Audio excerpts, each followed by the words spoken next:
Bien voilà, très chers internautes, fidèles téléspectateurs de Maman International TV Show, très chers abonnés du 3W.kinkasamakamu.com, chez Yves Malou, papa des bébés, fidèles téléspectateurs de New TV, bonjour. À la présentation, c'est toujours Maman International, autrement dit Mireille Kalala, et cette fois-ci pour un nouveau numéro. Je ne suis pas seule sur ce plateau, j'ai avec moi le membre du mouvement d'éveil, le Congo d'abord. Congo d'abord. Amour, unité, travail. Mbaloyo, les Congo en avant. D'abord, mettre en cycle. Et en journalisme, il faut s'assurer de la crédibilité de toute information que l'on veut rendre à public. Raison pour laquelle je me suis dessus là-dessus et je m'en vais accorder la parole à mes distingués invités. Bonjour, très chers compatriotes. Bonjour, Maman International. Les torchons brillent au son du Congo d'abord. C'est quoi les socles du problème? Non, il n'y a pas de problème. Il y a seulement un membre du mouvement d'éveil patriotique, le Congo d'abord, qui s'est méconduit. Et par rapport à cet acte, nous lui avions adressé une lettre d'élément d'explication. Il n'a pas pu réagir à cette lettre-là. Il s'est par contre vanté de ses qualités et de la hauteur, je ne sais pas moi, de l'audimat qu'a son nom. Et il a dit à notre conseiller juridique que moi je suis, parce qu'il s'agit bien du pasteur Pascal Bakole, il dit que je suis sans rival, je reste sans rival, j'étais sans rival avant le Congo d'abord, je resterai sans rival après le Congo d'abord. C'est comme si il était en train de s'auto-exclure, mais nous ne sommes pas encore à ce point-là. C'est ça le sujet. Donc, il n'y a pas de grand problème. Quelqu'un qui s'est méconduit, il a encore des droits. Mais nous aussi, en tant que mouvement, nous lui avions adressé une lettre d'élément d'explication. Et puis, par la suite, comme il n'avait pas répondu positivement par rapport à cette lettre-là, il a reçu sa lettre de suspension. Et dans cette émission, vous allez découvrir ce qu'il a fait de cette lettre qui lui a été adressée. Donc, je voulais juste vous rappeler que le Congo d'abord, de par sa définition, est un mouvement de l'éveil patriotique. Ils ont pour mission de veiller le peuple congolais, raison pour laquelle ils ont toujours été éveillés et ne peuvent en aucun cas accepter l'inadmissible au sein de ces mouvements. Francis Macron dans l'exécutif Polembo. Merci Maman National pour nous donner bien. Toliembongo, bien sûr, vous avez raison de poser cette question. Ce qui est Toliembongo, pour Tomoni Bissonio surtout, na ba ndekopé, ba moni, na ba net. Qu'est-ce qui s'est passé na ba mur ya Congo d'abord, na ba Facebook, ba YouTube. Alors, Congo d'abord, ce qui est Toliembongo ya nani. Biso Congo d'abord, Toliembongo ya nani parce que biso ndeto sengeli ko bimisa ba mbongo na biso. Pona kosala éveil kobundela mboka ndenge statut na biso elobi to éveiller population vision na biso ya ko bloquer pouvoir ya monsieur Kabila après 2016 to kolia mbongo bon ezali na ndenge porte-parole auti koloba sikoyo ezali na l'un des membres ya mouvement de à se méconduire mais ngala ko koloba se méconduire kaka te à trahir ndeko na biso à trahir d'abord vision et mouvement et puis à trahir statut, règlement d'ordre intérieur et puis la conduite à tenir. Oh, tout ça très dernièrement. Congo d'abord ezali à Ngai, ezali à Yomam National, ezali à Message Vertical, ezali à Maître Poupon, ezali à Ndekonabiso Patron, Ozana Simaya caméra, ezali à peuple congolais nion surtout. Donc oyo nion surtout à Yebi Kazali congolais du sang. Congo d'abord ezali à Yebi. Donc ata lelo Moutoumon a s'adhérer na Congo d'abord. Il a les droits comme moi. Comme nous tous ici dans ce mouvement, Congo d'abord. Donc, Congo d'abord, c'est lié à Moutouké, c'est le peuple congolais. Donc, c'est le peuple qui est souverain. Dans le cannabis, Congo d'abord, il y a Congolais, Nyon surtout. Et ça, il y a Moutoumon côté. Ok. Oui. Et là, on a une bâtisse par rapport à l'autre, c'est Kalobi. Congo d'abord, il y a Moutouké, effectivement, parce que maman, il y a un orchestre.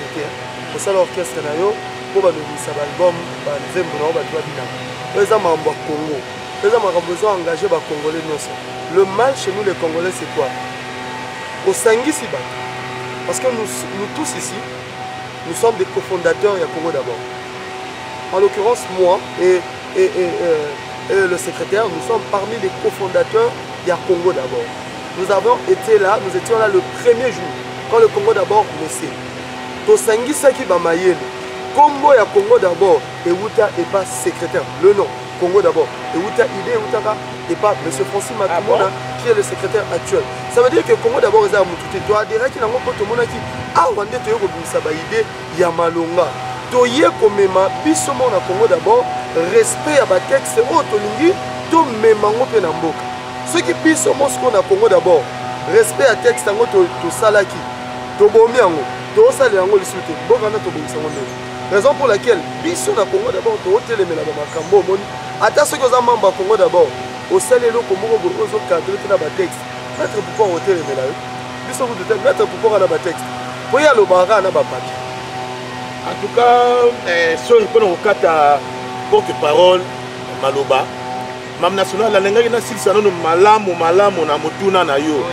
Oyo to lembo. Na yebi ke rumeur etamboli na Yoville, Johannesburg, par-ci, par-là, même dans le monde entier. Vous comprenez, Congo d'abord est lié mbongo ya Moutouté. C'est monsieur sans rival, Pascal Bakole. Né à Kene, que la alliance nocturne. Nande komoko ya Londres, na kombo ya Fafalonga. Asa na mouvement na AFC, neptelingi golobani AFC wana. Yende mutakendaki, basali ba alliance na bango nocturne. Ceux qui va pêcher qui est mbongo, 1 euro, 2 euros, là, n'a yébité. Mais boyebi. Bon, n'engé boyoki 1000 euros. Alors moi, je n'étais pas là. Donc on ne connaît pas ce qui est mbongo. Au moins, il y a tout ça, même national, si on est bisayo. Na kata Congo d'abord, n'engé ndeko, je lève tika la lobby. Et ça li makamu ya orchestre te. Et ça babiloko ya théâtre de chez nous te, ya zoué mango bonasi à tout là. Oyo ezali mouvement politique. To sala pona ko lutter na mboka na biso. Oyo ezali te ke osali concert na yo ya orchestre na yo ya ceux qui wenge musique to quartier la te moko boye aller. Osana concert na yo producteur asa bongisi le enveloppe mbongo. Yo bengi ba petit moko boye enlever les rideaux. Baya ba beta yo déjà osoli mbongo. Non. Okay, nous sommes là pour tous la utiliser. Na mutu moko boye. Non, pour tout travailler ensemble et après, il y a qu'un décollier bambongo. Là, on n'acceptera jamais. Ok, mon amour Francis, c'est vrai, vraiment très cher. Les internautes qui m'ont solo là, ils ont belé, tout qui est suspension et quoi, ouais, na zongi et pas mon amour pour compter que les conseillers juridiques du MEPGA. Oui, merci maman. La parole au précis, à conseiller juridique, il y a un mouvement de veille patriotique du Congo d'abord. Suspension et puis ça m'a quitté comme suspension parce que tu as la suspension il faut que la procédure normale de nos signes. Le porte-parole du mouvement avec Koloba. Personnellement, dans une initiative après parce que tu vas comprendre que sans rival a suspendu au sein du Congo d'abord. Par quel moyen ils ont comment parce que les autres nous appellent pour nous poser la question comment pourriez-vous suspendre les fondateurs du mouvement? On ne l'a pas suspendu pour rien, sans but ni cause, non. Il a commis une gaffe qui fait en sorte qu'on le suspend par rapport à règlement d'ordre intérieur na biso, par rapport à statut na biso et par rapport à conduite à tenir autres arrangements na sein à Congo d'abord. Il a été suspendu sur base de quel article? 28 et 30. il y a règlement d'ordre intérieur, il y a mouvement Congo d'abord. Ce qui a un peu awa, le Congo d'abord a un règlement d'ordre intérieur établi et signé par tous les membres. Yemorope sans rival a signé un mot. Le sans rival a commettre erreur selon ordre. Non, moi, pensez-vous que cela soit une erreur? Parce que l'erreur, par sa définition, est intentionnelle. Mais quand quelqu'un pose un acte avec sa conscience, tu le déjà erreur. Bon, jusque-là, on a une erreur pour se justifier. Ce qui a se justifié. Attends, ce que tu as dit, lettre et suspension, tu peux s'il y a encore chance. Pour tout ça, on a besoin à s'expliquer. Après explication, on a une sanction à mériter pour les deux passages. Jusque-là, le bâtiment qui non, a définitivement exclu le mouvement. Non. Juste, tout ça, on a besoin à s'expliquer. Pour te dire, en fait, même on peut s'expliquer, il faut bosser les lettres officielles, bon, pour preuve, peut-être Olobaboe et Zo, l'accessoire à Makamouté,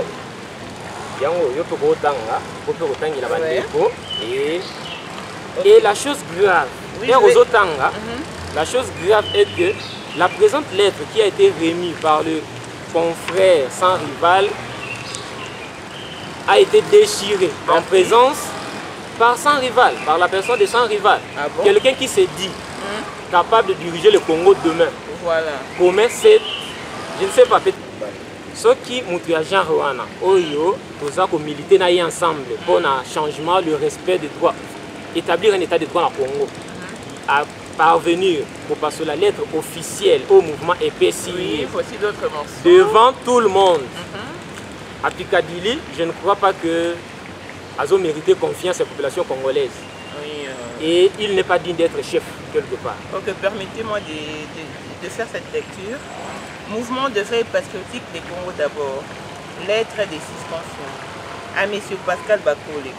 Nous, membres du comité exécutif du mouvement de veille patriotique des Congo d'abord, mettant en sigle, venons par cette lettre vous rappeler, chers membres, que vous avez fait l'objet de la violation des articles 28 et 30 de notre règlement d'ordre intérieur, de l'éthique et de valeur du mouvement dans le cadre de notre conduite à tenir. N'ayant pas reçu une suite favorable à la lettre de demande d'explication qui vous a été remise, nous prenons la décision de vous suspendre pour une durée de 3 mois. C'est la conformité aux valeurs et principes promis par le mouvement de veille patriotique fera l'objet de votre réinsertion. Fait à Johannesburg le 22 décembre 2015. Francis Makinon, secrétaire général du mouvement de veille patriotique d'abord. Et voilà. Au Nelo Ramabete, parce que c'est l'administration qui l'a établi. Nous faisons normal et ce sont des processus. Est-ce que seulement ordre au sein du mouvement à Bino? Comment est-ce que le fondateur a pu se permettre de vie à vous? Bon, le membre national, la Ligue n'a répondu à mon tour pour que ça soit vraiment très nécessaire. Tant que nous a déjà quelqu'un qui s'est dit fondateur, Oyo a fondé le mouvement. Azali ko se comporter de la manière Oyo bomoni Oyo. Moutande Ngwana, vous pensez que Asa démocrate? Même pas. Donc, c'est que Alengala qui s'habille déjà dictature. Nama o tozo lukato benga na M. Kabila, tozo komona dictature. Mamu national. Oyo ezalité que ceux qui osali fondateur, président fondateur ya mouvement moko boye. O komisa mouvement le kola ya yo privé. Ya mwasi na yo na bana na yo o même famille na yo et comment décider. Ce sont les exemples que nous avons. Au Congo d'abord, biso to yende pour nous corriger ba erreur oyo ba politicien na ba sali ba papa na biso. OK, au créer mouvement, tu restes président fondateur à vie. Non. To sali awa d'abord mouvement oyo. To pesi premier pouvoir na secrétaire général. Donc si tu es secrétaire général du mouvement, c'est toi qui lead le mouvement. Zolanda. Bolanda bande qu'on a biso belé na ba média awa. Le monsieur se disait et se porte garant. Moi en tant que leader ya Congo d'abord, il défend quelqu'un, un politicien moko oyo même on peut s'exempléter. oyo ke biso tozolinga tokoche baerreur ya bato wana motuna mo eza na mwa mboka fonctionnaire mpe so conseiller juridique to répondre peut-être que na statut to na règlement d'ordre de bino eza nango kopesa accès na mutu à faire partenir na deux partis politiques non mamu national article d'abord article 8 article 8 ya statut na biso elobi yango awa bien article 8 elobi awa perte de la qualité de membre. Tant on dit perte de la qualité de membre, parce que dans l'article 8, il lobby bien que Motomoko a appartenir à deux mouvements politiques ou partis politiques. Bref, année. Tout le monde a même dans le Congo. Il y a ce moment où des membres, il y a PPRD, il y a MLC, ils appellent ce Yemoko membre de l'IDPS. Il y a ce moment ils ont la gâté. Parce que au coquille comme la biso tendance, il y a mouvement qui est parti au sein du Congo d'abord. Yango to boya et loko oyo. Et puis premièrement on va mettre coupon à outil ko loba sikoyo que ndeko na biso a commettre gaffe et puis ça dit trahison. Pourquoi la bingo trahison? Oyebi bien mam national, il faut même ça na bandeko ya média, bandeko belé. Yo moko ndongo sali ko faire partie na Congo d'abord. Vous êtes membre et puis na kati ya comité, vous êtes chargé de presse et communication. Mbala boni to fanda ba réunion pour na ko blâmer ndeko na biso. Ko solola na ye, ko pekisa ye ba biloko msusu na réunion. Blâme sala ebelé. Ata ba pesa ka moto par exemple warning verbal. Ya zwa yango ya ebelé par rapport ba membre nyonso. Mais mam national pour na ngai kutu dossier ya suspension oyo. Tu vas continuer dans les médias chaque jour, tu vas répéter parce que Motomoko azali pe spécial na Congo d'abord. Vous comprenez, Mme Nationale de Naza Koloba, normalement, entre des connexions sur la lobby, conseiller juridique a représenté lettre à suspension, à parvenir qu'au déchirer yango. Donc déjà à déchirer lettre wana, à lingi kola kisake azali au-dessus de la loi. Alors que nul n'est au-dessus de la loi. En vrai dire, Ndenge a déjà se fait partie d'un mouvement sous AFC. Article na biso na statut, article 8 déjà, est ici déjà perte la qualité en membre. Celui qui Loba, il s'est déjà fait exclure de lui-même en tant que membre au sein du mouvement Congo d'abord. Dans le sein de la bandeko, il y a preuve, il y a article 8 au statut et lobby. Comme la biso na Congo d'abord en un seul mot. Congo d'abord @yahoo.com et puis Congo d'abord @gmail.com. Na deux boîtes email sur Congo d'abord tu continues l'article 8 oyo même yemoko na ndaku na ye atana statut ayebi eloko asali automatiquement il est exclu. Mais biso au contraire to tindela qui est lettre de demande d'explication aya ko s'expliquer ayete to tindela que lettre on il fallait s'expliquer dans 48 heures et l'équipe PC encore 48 heures encore sur demande du conseiller juridique, la personne qui avait convoqué la réunion, a y été. Normalement, en tant que fondateur, il y a Congo d'abord, et puis dans le collège des fondateurs, c'est lui le président fondateur. Il y a profité pour convoquer la réunion du collège des fondateurs pour s'expliquer. Il ne l'a pas fait. Alors, si vous avez moto ya lolenge oyo, vous avez dirigé Congo boy. Il y a un national. Congo d'abord, Tozawana, Tolanda Amibeko. Et ça, bande comme sous la suspension. Rien que verbal. À tous. Mais à Salili Yango. Ozawano Yebi. Yomoko témoigner aux Ozawa, au témoigner. Aux de suspension verbale. Ni même une lettre. Mais au Tosaki. Et ça, bande comme la pêche. À sa suspension, il y a 6 mois. Par rapport à l'acte qu'il avait fait. À Tossi et puis Tilelo a fait suspension il y a 6 mois et 6 li. Ngamo na benga dernièrement lobby na sala ni lettre ya démission na longwe membre ya Congo d'abord. J'ai fait toujours partie membre ya Congo d'abord. Mais yo to pesi yo lettre. Ozolanda.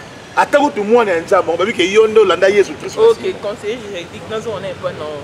Tant on peut faire qui lettre réaction exacte. Non.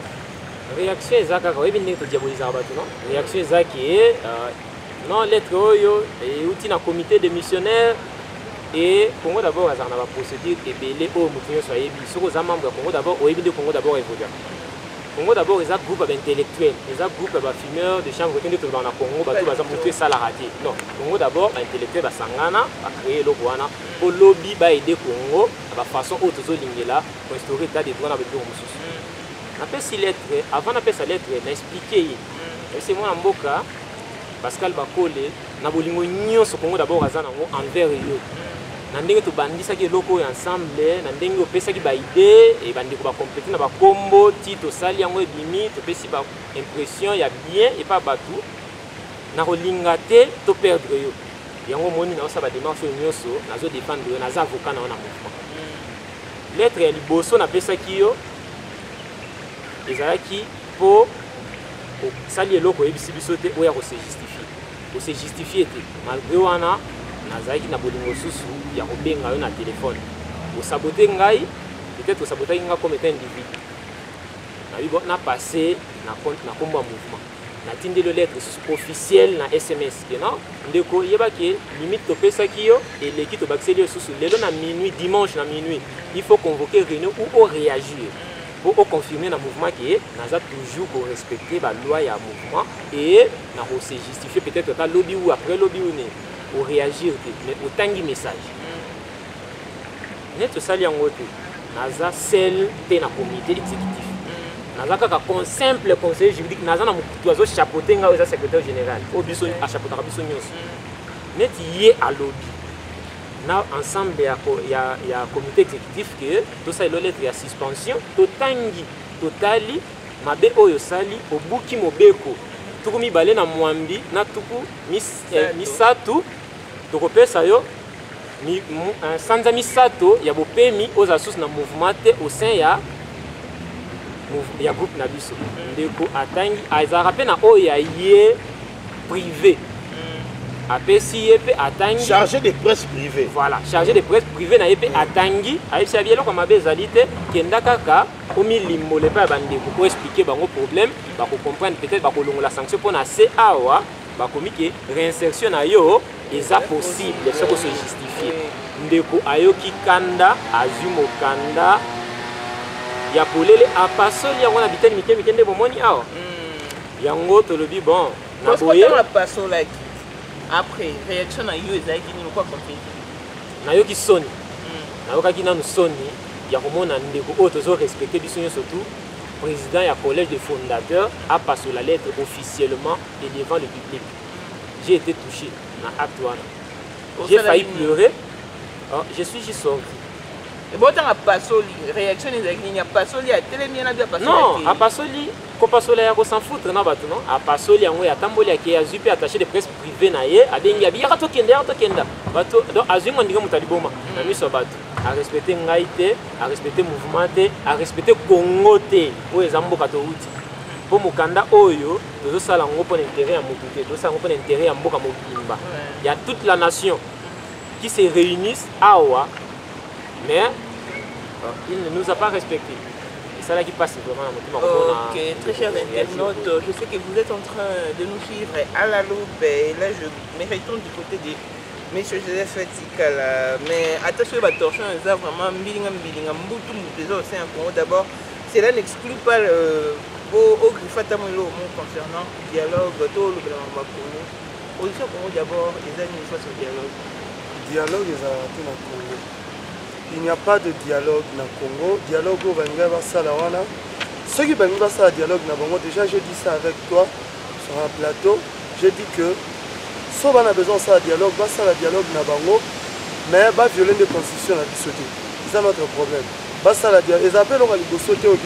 Va ça mais on a interpellé procureur général de la République. Au moniteur au lobby, bateau on met désordre dans le Congo. Bako faire face na loi. Bato bako violer la constitution de bato ba mema désordre. Comme ma désordre ça, ko bima libande ya ordre mo établi ndende na biso Pascal Asalibo. Alors bato bongo il faut pas faire face na loi. On dit biso na Congo d'abord. Malgré tout ça qui ensemble, je tenais aussi à rappeler que on dit statut avant de répondre à la question s'il vous plaît, statut règlement d'ordre intérieur. To concevant mais ezalaki amandé na ndaku ya santé na kati ya ndaku na ye nde tovanda na collège de fondateur na comité exécutif, tous ont amendé statut. Ah, tes règlements, oh, ça va pas. Ils ont peut-être cadré dans l'idéologie dans le règlement auto renforçant. Article tel auto renforçant. Oh, ben toi léger. Par rapport à la réalité, oh, il y a Congo, dans des territoires même la Congo à lobby. Ceux qui le lobby au Congo d'abord, ont commis parti politique. Statut n'a pas so oh, ndé aux enregistré dans l'État. Mais Moutou Bongo déjà a respecté en côté. Alors que je reviens à ce que j'étais en train de dire, je disais donc que sans procureur général, Bato Liboso ba ocha désordre dans Congo, il faut porter plainte en tant que ministère public et ça gouvernement. Il y a M. Kabila, Oyo, va nommer commissaire spéciaux. Quelque chose qui est anticonstitutionnel. Batmoussou, il faut porter plainte. Et ça, la juridiction Nyoso Oyo, et ça lié à l'installation de commissaire spéciaux. Batmoussou peut porter plainte. Et ça, le gouvernement congolais, pour décaisser pour que CENI a organisé l'élection alors que c'était un budget voté. Et ça, c'est battu pour revendiquer la manifestation et ça, la manifestation, il y a opposition. Par exemple, pour laquelle nous disons que notre position par rapport au dialogue, c'est que le dialogue de Kabila est je dirais, constitutionnel. Pourquoi c'est un dialogue qui tend à mener au glissement? C'est pas que c'est un procès d'intention. Qu'est-ce que nous disons à Kabila? Si réellement il a besoin d'un dialogue, vous n'allez pas convaincre tout le monde, ça n'existe pas. Même Jésus lui-même est venu sur terre, il n'a pas pu convaincre tout le monde. Bon, moi, Kabila doit convaincre Bisso Bato Tomoni Mobutu Nda Mataki Bisso pendant 32 ans. Là, la rare pour un bébé, na blague kaka, tondi ba Bisso ba bongo te. To le dialogue wana bon kende na bato yo convaincre, mais bon violer constitution na Bisso te. Bon violer constitution na Bisso te, c'est ça notre point. Ok, moi l'amour en français maintenant. Il y a le l'exécutif à Congo d'abord, face à tout ce qui se passe actuellement au sein du Congo d'abord. Il y a bon, il y a des membres du comité. Parce qu'il faut noter, souligner que Congo d'abord, ils ont un infecté. En Afrique du Sud, ils sont en Irlande, partout, dans le Danemark, ils sont what. C'est ça, il y a un lobby qui message dans le Congo d'abord, parce que les représentants du mouvement en Europe, bas informé na ndenge makamisa ko lekana awa yango na kosenga bango basala toujours na ba pensement na bango basala musala ya Congo d'abord ezate que ceux qui membres moko ya Congo d'abord azali suspendu ndé et créer crise au sein du mouvement donc ndeko Pascal Bakole aza lolenge moko na yo mamu national lolenge moko na ngai lolenge moko na mutunyo surtout au peuple congolais surtout oyo ko s'adhérer na Congo d'abord donc tout le monde est en dessous de la loi. Le Congo d'abord, tozali na mibeko. Mutu oyo akozali kola mibeko azalité. Mibeko zali statut na biso na règlement. Statut oyo ezali la constitution. Ya Congo d'abord. Le lenge ndeko lobi statut oyo ezali ki élaboré na ndako na ye et puis assigné. Et pas donc, pour un jour. Pas pour un jour, plus de 2 mois. Plus de 2 mois. Pour élaborer statut oyo yemoka violé, oyo ezaki ebotami na ndako na ye. Eza lokola papa akimi ndako na ye, akeyi koluka bilei epai ya makango, olasuka kolia kuna alingi makango wana akoma kofanda epai na ye, azwi pe makango wana bi kobanda lelo oyo naza kotia yo na ndeto lobaka attestation ya mariage. Bano tiki bango epai ya motonini. Vous comprenez? Tala na no niveau ya auto bengaka abandonnement ndenge o abandonné ndako ya yo. Omoni Congo d'abord na lobby ezali ya congolais nyonso tout. Donc oyo tout azali na se ya mibeko. Mutu moko akozali kolo ya mibeko te na Congo d'abord. Donc ndeko na biso azoki ya yembano. Vous comprenez? Ya na zoloba na kobenga bandeko nyonso tout ya collège des fondateurs na meeting. Tokutana na réunion pour na kosolola pour avoir décision encore na acte de quoi ça qui lobby pour passer la lettre toye baba décision ni autre cause pas na parce que bien sûr tout le que awa moto azali spécial pour le kamuninga azalité mais le fait que notre frère il fait partie ya ba membre ya fondateur il y a mouvement na biso Congo d'abord to kokutana pour tous avoir décision na bengisi déjà réunion wana oyo nyo surtout ayebi que azali na kati ya collège des fondateurs tokutana alors on est dans le lobby tokutana na meeting oyo na bengisaki et kozala le jour oyo borolanda na groupe ya collège des fondateurs puis na groupe ya exécutif pour na cause décision il y a des conditions par rapport à acte oyo à cela qui lobby devant conseiller juridique. Alors pour conclure, bon tenons ça va ndeko ya Congo d'abord, il y a même cas Allemagne, même cas Danemark, même cas Irlande du Nord, même cas France et puis bandeko ya Pretoria. Bandeko ya Johannesburg na bossé pe binoté. Boyebi bino moko siège na biso ya sika place ekomi. Okutana na réunion on a bingsi à collège des fondateurs et puis à exécutif ya mouvement. Ok, sur l'échelle de valeur donc l'amour et l'intérêt, qu'est-ce qui doit venir en priorité chez les internautes? Merci Maman National encore une fois, les téléspectateurs, les internautes,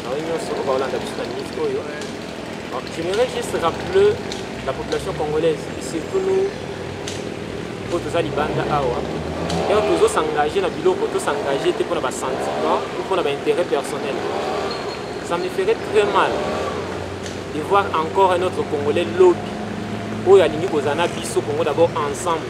Et aligner la responsabilité dans le Congo d'abord et lobby à prétendre que la responsable de dirigeants dans le Congo à l'être officielle à passer là quelles que soient les conditions pour que c'est l'être quelle que soit l'humeur na ya jour wana lobby pour tous aba mikondi ya solo et ba tout ba encadrer Congo bien ce qui va payer sur l'être officielle pardon ndeko soit yango qui na ngona ndaku tanga yango posement et répondre ndenge mibeko et sengi yo pour répondre to passe la ressuscité pour et la soni to le bateau tanga ce qui to ko respecter biloko ya mike au biso moko to s'engager qui na ngo te benga bandeko nyonso ba congolais partout baza na monde ba ya ko s'adhérer na mouvement Congo d'abord pour to bundela article 64 de la constitution o écoité biso pour na ko benga na pouvoir occupation na fin mandat na bango na 2016. Je vous remercie.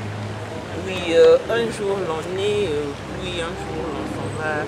Chaque chose a sa fin, mais Joseph Tikala, votre dernier mot. Le dernier mot pour cette émission, c'est vrai que Congolais, soyons sérieux avec ce que nous faisons. Nous sommes l'avenir de ce pays-là. Si nous voulons déguerpir le pouvoir d'occupation, ça veut dire que nous-mêmes, nous devons amener des mentalités nouvelles.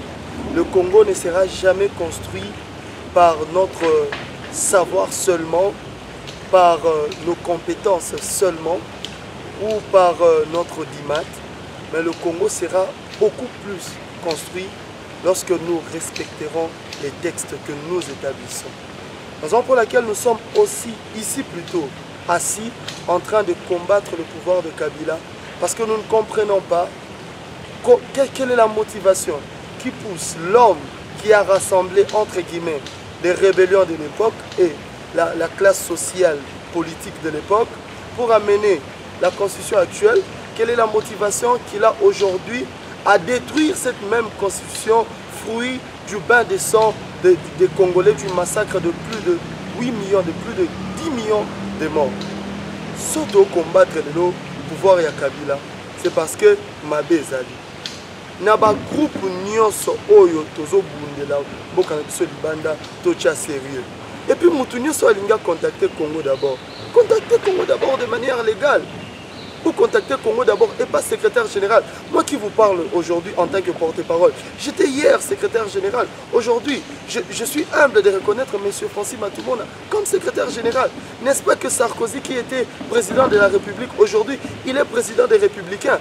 Azasu na poste na te azo bunda pozongela combat politique nae mais ceux qui va rétrograder yo ndima parce que bongo nde mibeko esengi o alingi a contacter Congo d'abord ba numéro na biso yango wana rassure-toi que contacter biso kana ba numéro de téléphone te motindel biso ba lettre ouverte na email na biso soyons des légalistes donc tout ça la makambu pour que réellement to mema Congo ya lobby yango na essor. Et puis, bon, la position de la Congo d'abord, ezali na politique menée par la dynamique de l'opposition. C'est ça notre combat politique actuel. Nous sommes motivés par la démarche dynamique de l'opposition parce que tout le monde a déjà lettre et adhésion à l'issue. Dans le mouvement, il y a dynamique de l'opposition. Merci. Si seulement l'avenir pouvait nous prévenir de fois sur les premiers, très chers internautes, c'est déjà la fin de ces numéros. Je salue la dynamique de Moïse Katumbi et la joie. J'ai donné du kit à les privilégiés. Je salue les conseillers principaux et directeurs, chairman Moïse Katumbi, M. Salomon Skadela. Je salue Manon Lam, les chargés de la presse. Je salue tous les amis de Moïse Katumbi, précisément de la section France. Et là, je vois le président d'Achiti Bassou et l'inévitable Papi Kabé, ma Papi Kandele. Je salue Azikomer Adégenet qui nous suit depuis Suisse. Je salue Jean-Pierre Kibé, de Panama, mon candidature chez les petits pieds. Je salue tous les catholiques à moi, la puissance, mon Maman Yamasaka.